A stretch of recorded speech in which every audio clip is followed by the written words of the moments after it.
Let us take a look at the types of patience we have. There are three major types of sabr that we as Muslimin are taught. The first is the endurance required in order to fulfill the commands of Allah subhanahu wa ta'ala. The second is the restraint required in order to abstain from the prohibitions of Allah subhanahu wa ta'ala. And the third is the acceptance of the decree of the Almighty when calamity comes in our direction. So these are the three types of patience. A lot of people think that only the third one is known as sabr.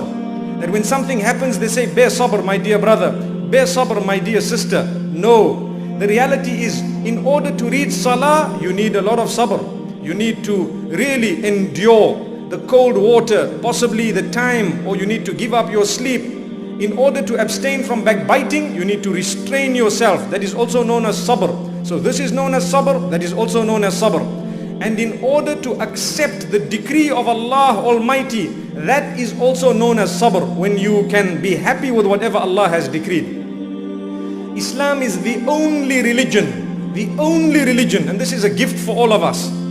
Islam is the only religion that makes it necessary as a condition of belief.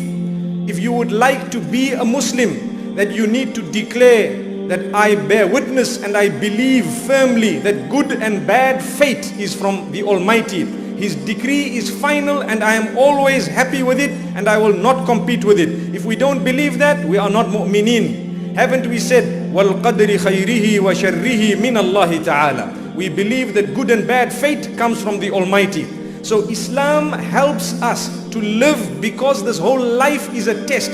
Allah subhanahu wa ta'ala promises us that He will test us, and already in advance we have declared that we will never compete with the decree of the Almighty. We believe that He is in command. We will play our role and the rest we will leave in the hands of the Almighty. Whatever He then decides to do, we will surrender to it. May Allah subhanahu wa ta'ala never make us from those who question His decree and who question His power and His independence and the fact that He is in supreme control.